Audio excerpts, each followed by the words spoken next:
Friends, education tube में आप सभी का स्वागत है। और आज मैं लेकर के आया हूँ current affair science and technology, जो कि आने वाले सभी अपकमिंग एग्जाम के लिए बहुत इंपॉर्टेंट है।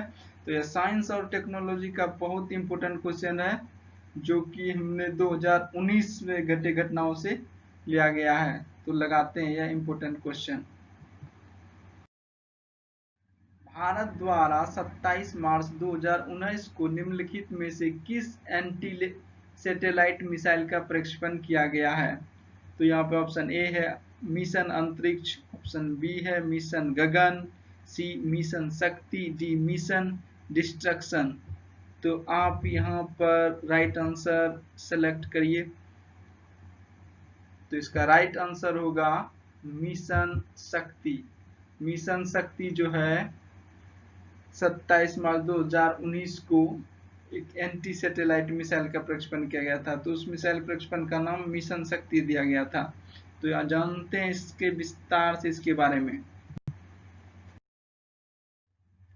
तो व्याख्या है कि भारत ने 27 मार्च 2019 को सफलतापूर्वक पहला एंटी सैटेलाइट मिसाइल एसैट का प्रक्षेपण किया, जिसने लक्ष्य को संलग्न करने के लिए 300 किलोमीटर की दूरी तय करने वाले मिसाइल का उपयोग करके अंतरिक्ष में लो अर्थ ऑर्बिट में, तो ये पूछा जाएगा किस अर्थ ऑर्बिट में, तो लो अर्थ ऑर्बिट में उपग्रह को नष्ट कर दिया।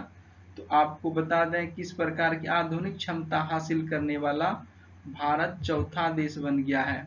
तो ये इससे इतनी सारी जानकारी है, तो ये सब इम्पोर्टेंट है। तो भारत पहला विश्व में चौथा देश बन गया है एंटी सैटेलाइट मिसाइल प्रक्षेपण करने वाला देश, और यह किया गया 27 मार्च 2019 को। तो कौन सा ऑर्बिट में? लो अर्थ ऑर्बिट में। तो ये महत्वपूर्ण फैक्ट था जो कि एग्जाम में आने की संभावना है। नेक्स्ट, HIV पॉजिटिव उम्मीदवारों के लिए भारत के किस राज्य ने पहली बार सरकारी नौकरी आरक्षित की है? तो वैसा कौन सा राज्य है जो कि HIV एड्स पॉजिटिव लोगों के लिए आरक्षित नौकरी की घोषणा की है? तो उत्तर प्रदेश, बी मिजोरम, सी केरल, डी महाराष्ट्र। तो यह राज्य है केरल। तो इसका आंसर होगा सी। तो केरल राज्य एड्स नियंत्रण सोसाइटी ने HIV पॉजिटिव उम्मीदवारों के लिए सरकारी नौकरी आरक्षित करने की घोषणा की है। समन्वयक के पद के लिए HIV पॉजिटिव उम्मीदवारों के लिए कार्यालय में एक रिक्त आरक्षित की गई है, इसके पीछे का कारण यह है कि ऐसे व्यक्ति की उपस्थिति से जोखिम वाले समूहों के साथ समन्वय और संचार में सुधार होगा और प्रभावी रोकथाम के लिए सुनिश्चित होगा। इसमें इम्पोर्टेंट यही है कि एड्स प्रभावित लोगों को या एड्स पॉजिटिव लोगों को आरक्षण देने वाला राज्य केरल है।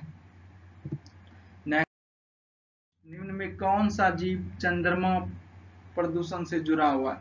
तो चंद्रमा प्रदूषण से जुड़ा हुआ है, तो वह कौन सा जीव है? Tardigrades, water bear, A and B दोनों, डी ना तो वन ना तो बी। तो इसका आंसर होगा सी। ये दोनों होगा, ए भी होगा और बी भी होगा। तो जानते हैं इसके बारे में टार्डिग्रेड्स और वाटर बियर क्या है। तो टार्डिग्रेड्स छोटे जीव हैं जिन्हें पानी का भालू या भोस पिगलेट के रूप में जाना जाता है।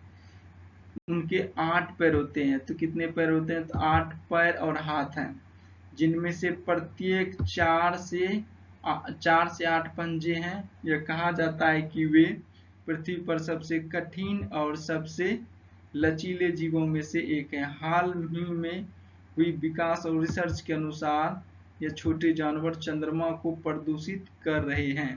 तो चंद्रमा को प्रदूषित करने वाले ये जीव हैं, यानी कि उन्होंने कहा कि वहां प्रजनन करना शुरू कर दिया है।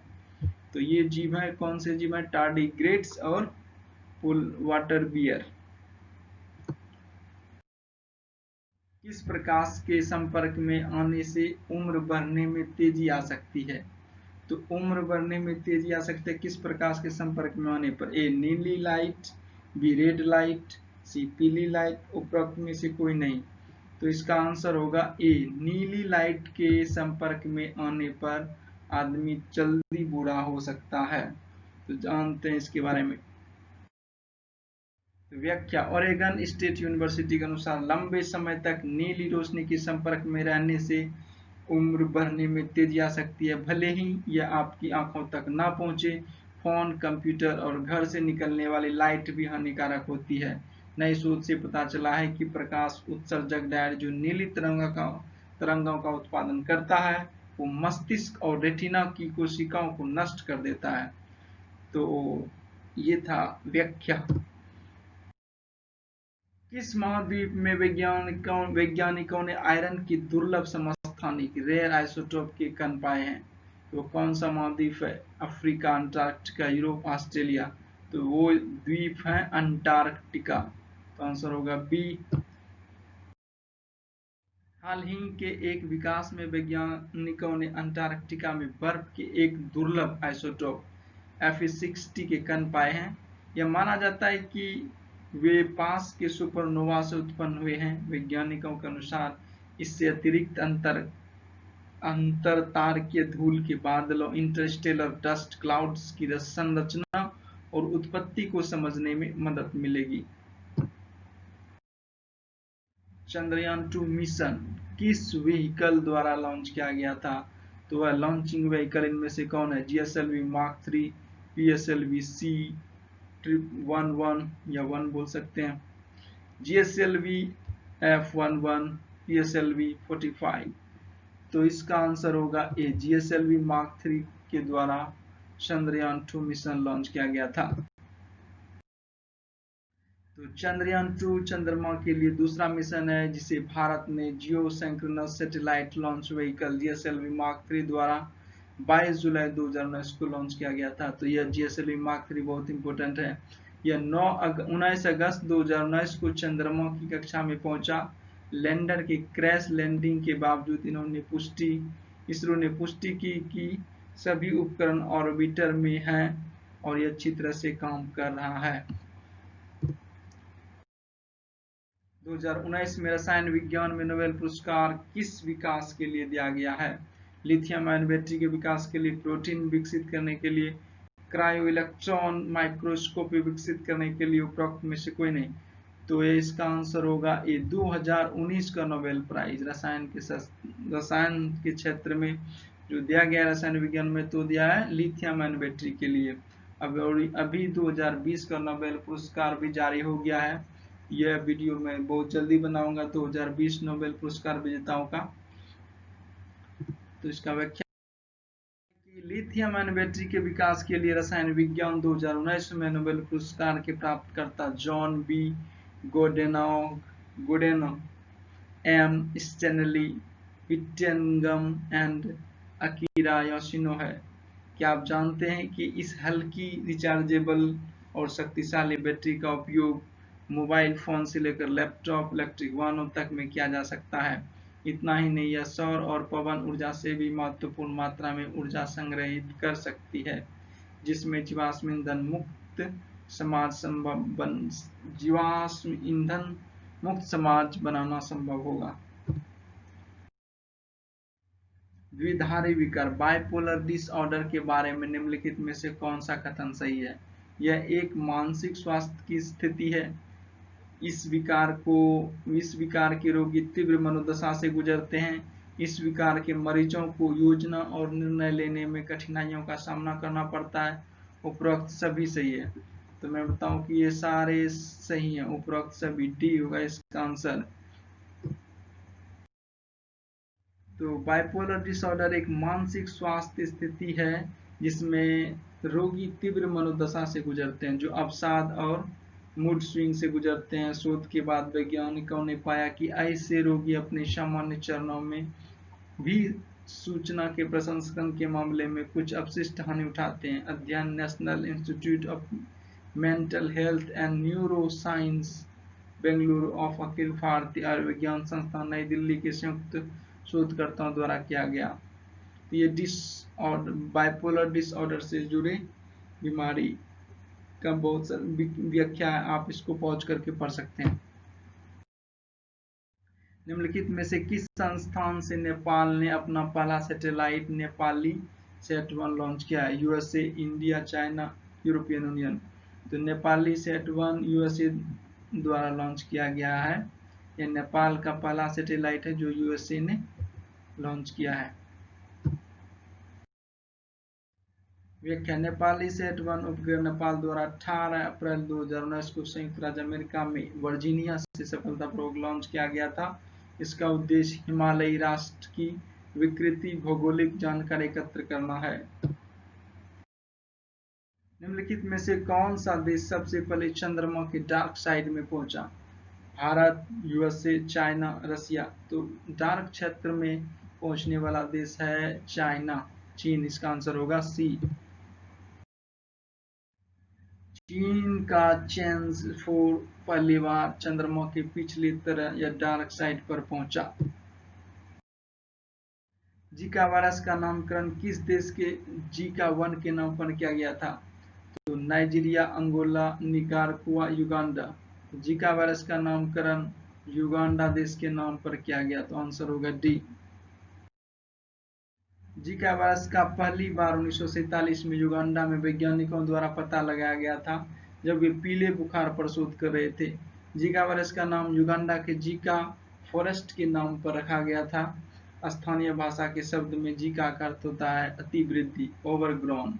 शोध में वैज्ञानिकों को एक अलग और स्पष्ट रूप से हानि रहित वायरस का पता चला जो मच्छरों के द्वारा बंदरों में प्रेषित किए गए और उन्होंने इसका नाम जीका रखा।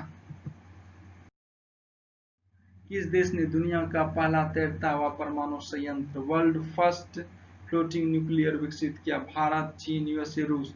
तो यह आंसर होगा इसका रूस। रूस ने पहला तैरता हुआ परमाणु संयंत्र विकसित किया है।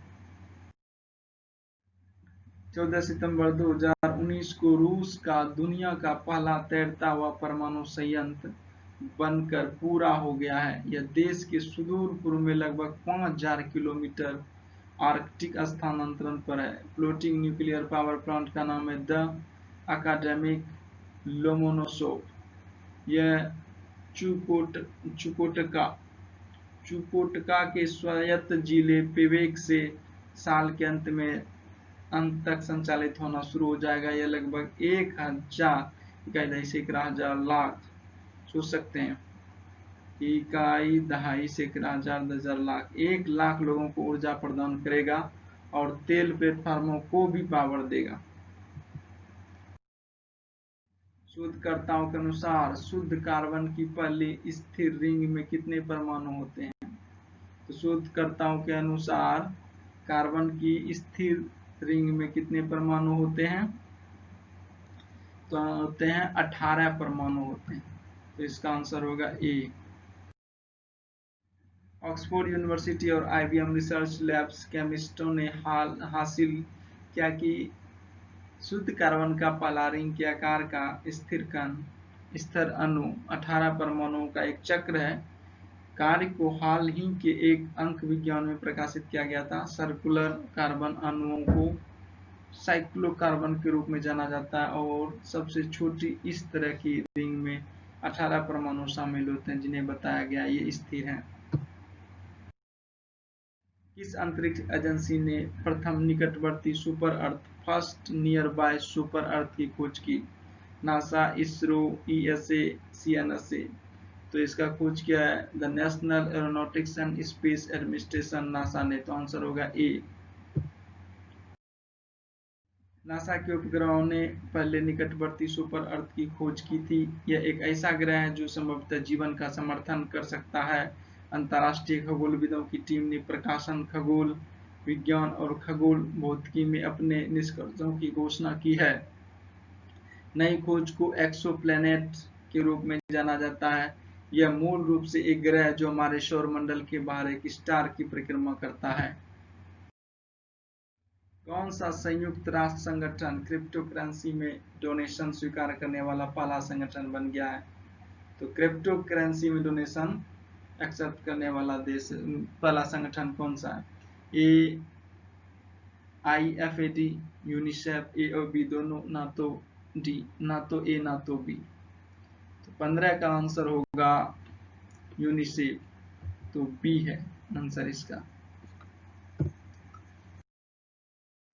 यूनिसेफ संयुक्त राष्ट्र बाल कोष संयुक्त राष्ट्र की एजेंसी और क्रिप्टो करेंसी में लेन देन करने और रखने वाला पहला संयुक्त राष्ट्र संगठन बन गया है।